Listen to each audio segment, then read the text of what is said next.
आइए भुवनेश्वरी देवी की कथा, षष्ठी देवी की कथा, दक्षिणा देवी की कथा बहुत अनंत है। हमारे यहाँ एक षष्ठी देवी हैं। कहते हैं आदमी जन्मता है बच्चा तो छठे दिन आकर के उसके भाग्य में जो लिख जाती हैं, बस जीवन भर न राई कम होता है न राई ज्यादा, वो बस जो लिख के चली गई। इसलिए लेखिका देवी को षष्ठी देवी के नाम से हमारे यहाँ पूजा जाता है। तो आइए भुवनेश्वरी माँ का पूजन। पहले समय में अयोध्या के राजा, बहुत सुंदर कथा है और देवी भागवत की अपनी कथा है। बस आपको पता होगा, इसी हरिश्चंद्र की कथा के नाटक देखने के बाद ही गांधी जी ने सत्य पर चलने का संकल्प लिया था। हाँ, बड़ी हरिश्चंद्र जी की बड़ी अद्भुत अद्भुत कथा इसमें बताई गई है देवी भागवत में। प्रिय लोगों, बहुत सुंदरता से भुवनेश्वरी माँ की कथा श्रवण कीजिए आप। पहले समय में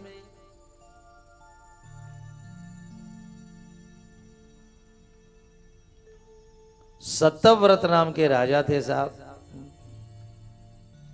बहुत साधना करते, बहुत तपस्या करते।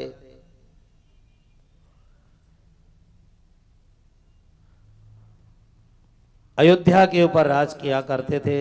उनका राज बहुत सुंदर था।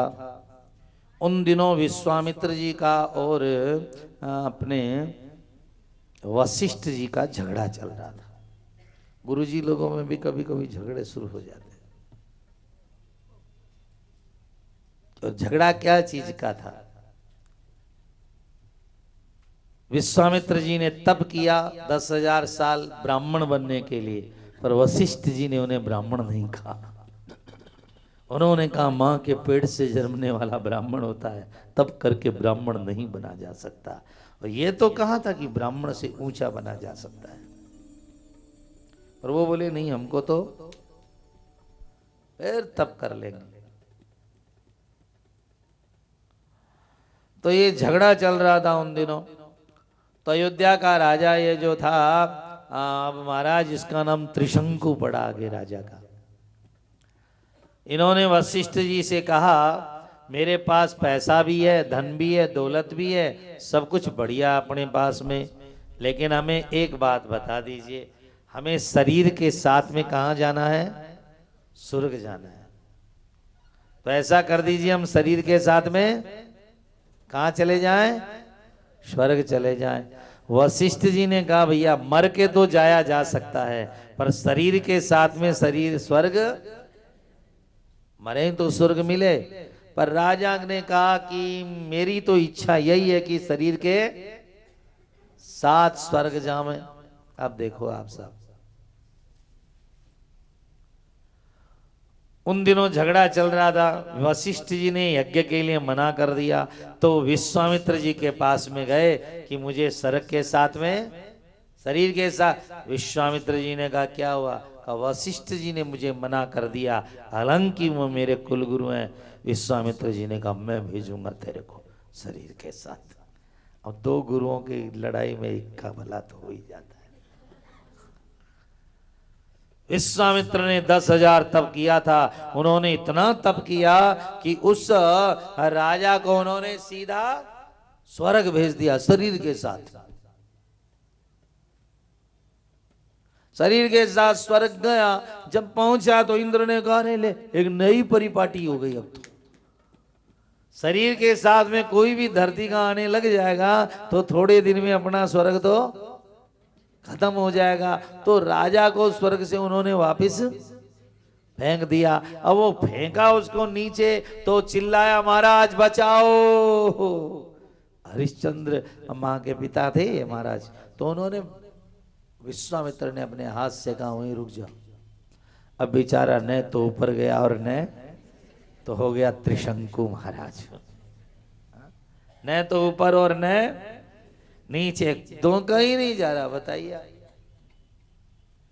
विश्वामित्र जी ने कहा इंद्र की ये ताकत, हम ऋषि हैं, नई सृष्टि बना लेंगे। अब उन्होंने नई सृष्टि बनानी शुरू की। आंख बनाई, नाक बनाई, खोपड़ी बनाई कि हम अब नई दुनिया बसाएंगे राजन तेरे लिए, तीसरा स्वर्ग। तब ब्रह्मा जी ने आकर के कहा भैया इसको शरीर छोड़ के जाने दो स्वर्ग, झमेला मत करो, ये नई सृष्टि, क्योंकि मेरी सृष्टि में ही झमेला खत्म नहीं हो रहा है, तो एक नई तुम और बना दो। पर उन्होंने क्या बना दी, आंख बना दी, खोपड़ी बना दी थी। कहा कोई बात नहीं है, आज से नारियल कहलाएगा। क्या कहलाएगा? हाँ, अब नारियल के क्या आंखें हैं? कभी कहा है दो, और मुंह भी है, और खोपड़ा तो है ही वो नारियल। कहा काम क्या आएगा? कहा कोई बात नहीं, चलो हम तुम्हें वरदान दे देते हैं विश्वामित्र, तुम्हारा यह बनाया हुआ ये श्रीफल, जाओ कोई भी पूजा इसके बिना सफल नहीं होंगी। अब माता जी को बहुत खुश करना है तो नारियल चढ़ाओ, और सिद्धि विनायक को बहुत खुश करना है तो नारियल चढ़ा दो। हाँ, फिर चटनी बना के भी खा लो। पर ध्यान रहे आप लोगों को, नारियल जो है इसको क्या फल कहते हैं? श्रीफल। विश्वामित्र ने अपनी तपस्या के द्वारा किन किन को प्रकट किया? तो गायत्री माता को जन्म विश्वामित्र जी ने दिया, साधारण महात्मा नहीं है सब, और वशिष्ठ जी भी साधारण नहीं। अब ब्रह्मा जी ने इस तरह कर करा के उनका काम निपटाया।